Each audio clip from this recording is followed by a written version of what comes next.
అందరికీ ముందస్తుగా నూతన ఆంగ్ల సంవత్సర శుభాకాంక్షలు. ఈ 2020వ సంవత్సరంలో ప్రారంభ కాలంలో ద్వాదశ రాశుల్లో గ్రహ గమనాల్ని ఒకసారి వీక్షింపచేద్దాం. మేషరాశి వారికి ఈ 2025వ సంవత్సరం ప్రారంభం నుండి అలాగనే మనకు తెలుగు ఉగాది పండగ నుంచి ఆదాయ వ్యయాలు ఎలా ఉండబోతున్నాయో ముందస్తుగా తెలుసుకునే మానవ ప్రయత్నం చేద్దాం. మేషరాశిలో ఏ నక్షత్రాలు వస్తాయనగా అశ్విని నక్షత్రంలోని 4 పాదాలు, భరణి నక్షత్రంలోని 4 పాదాలు, కృతికా నక్షత్రంలోని 1 పాదం కలిపితే మేషరాశి. చాలామందికి పుట్టినటువంటి కాల సమయంలో డేటా ఆఫ్ బర్త్లో ఉండవు కనుక పేరు యొక్క మొదటి అక్షరాన్ని అనుసరిస్తూ ఆ రాశిని తెలుసుకునే ప్రయత్నం చేద్దాం. చు, చే, చో, లా, లి, లు, లే, లో, ఆ అక్షరాల వద్ద మేషరాశి జాతకులే. మేషరాశి యొక్క అధిపతి కుజ భగవానుడు. వీరికి ఆదాయం 2, వ్యయం 14. అంటే మేషరాశి వారికి ఈ సంవత్సరంలో మే తర్వాత ఏళ్లనాటి శని ప్రారంభం కాబోతుంది. ఆ సందర్భంగా కూడా మనం గుర్తుపెట్టుకొని అనవసరమైన ఖర్చులు అధికంగా ఉన్నాయి, ఆదాయం చాలా తక్కువగా ఉంది కనుక వీలైనంత వరకు ఖర్చులు తగ్గించుకోవడం, ఏదైతే అవసరాల నిమిత్తం కొద్దిపాటి హార్డ్ వర్క్ చేయడం, ధర్మబద్ధంగా ఉండడం, ఆధ్యాత్మికంగా ఉండగలిగితే ఖర్చులను నివారిస్తూ విశేషమైనటువంటి అప్పుల పాలు కాకుండా ఉండడానికి అన్ని జాగ్రత్తలు తీసుకోవాలని చెప్పి జ్యోతిర్విజ్ఞానం తెలియచేస్తుంది. అలాగనే రాజ్యపూజ్యమవుదు 5, అవమానం 7. అనేక బంధువులు సమాజంలో అనేక మంది మీ పైన వ్యతిరేక భావాల ఎక్కువ పరిస్థితుంది కనుక వీళ్ళంత వరకు అనొద్దు, అనిపించుకోవద్దు అని చెప్పి కూడా మీరు గమనించగలగాలి. అలాగనే అశ్విని నక్షత్ర జాతకులకు ఆగస్టు నుండి డిసెంబర్ వరకు మధ్యసున్న కారణం చేత మనోవేదన, అనారోగ్య పరిస్థితి పొంచి ఉంది, తస్మాత్ జాగ్రత్త.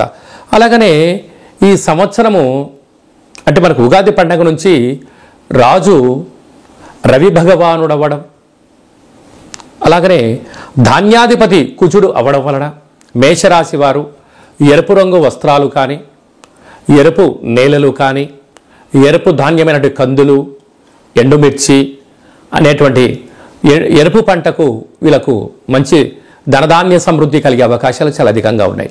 అదే కాకుండా వ్యవసాయ సోదరీమణులకు, మార్కెటింగ్ రంగంలో ఉండబడిన వారికి, అలాగనే బిజినెస్ చేసేటువంటి వారికి, ధాన్యపు వ్యాపారం చేసేవారికి ఈ సంవత్సరం చాలా అధిక ఆదాయం ఉందని చెప్పి కూడా గమనించాలి. అలాగనే వృక్షాధిపతి కూడా కుజుడే. అంటే నర్సరీ వాళ్ళు, వ్యవసాయ సోదరీమణులు, సంపూర్ణ ప్రకృతి పర్యావరణము, అడవులు, వృక్షాలు అనేటువంటి సేవాభావం కలిగిన వారందరికీ కూడా కుజభగవాని యొక్క ఆశీస్సులు. వీరందరికీ మొక్కల ద్వారా ఔషధ వ్యాపారాలు, క్రయ విక్రయాలు చాలా యోగదాయకం అని చెప్పి గమనించాలి. కాకపోతే వీరికి ఈ సంవత్సర ప్రారంభ కాలంలో వృషభ రాశిలో గురువు, కన్యరాశిలో కేతు భగవానుడు, అలాగనే మీనరాశిలో రాహు సంచార స్థితి, కుంభరాశిలో శని భగవాన సంచార స్థితి ఉన్నప్పుడు ఓవరాల్గా ఈ ఆంగ్ల సంవత్సరం ప్రారంభం నుండి ఉగాది పండుగ వరకు మందకొడిగానే సాగే పరిస్థితి ఉంటుంది కనుక తొందరపాటు నిర్ణయాలకు ఇది అంత సరైన సమయం కాదు. నూతనమైన పెట్టుబడులు, వ్యాపారాలు ప్రారంభించాలి అనుకుంటున్న వారందరికీ ఇది మంచి శుభ తరుణం.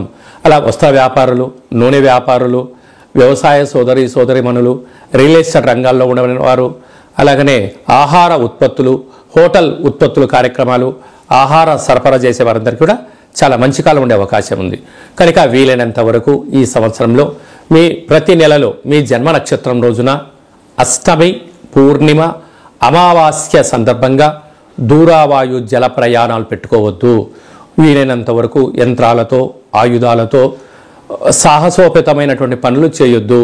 వీలైనంత వరకు మౌనం, సౌమ్యం, ఆధ్యాత్మికత, జీవన శైలి, ప్రతిరోజు సూర్య నమస్కారం చేయడము, ప్రతిరోజు కాళభైరవ మంత్ర సాధన చేయడం కానీ, అష్టకాన్ని వినడం కానీ, కుక్కలకు కానీ, పక్షురాజు అయినటువంటి కాకులకు ఆహారాన్ని పెట్టడం వలన సకల నరదృష్టి తొలగిపోయి ఏలనాటి యొక్క శని తీవ్రత తగ్గుతుందని చెప్పి కూడా గమనించాలి.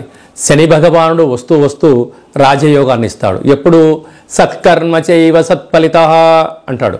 అంటే నువ్వు మంచి కార్యక్రమాలు బాగున్నప్పుడు చేసినట్లయితే కాలం బాగోలేనప్పుడు ఆ సత్కార్యక్రమాల పుణ్యం వలన మనం అధోపతి కాకుండా ఉండడానికి అవకాశం ఉండేది.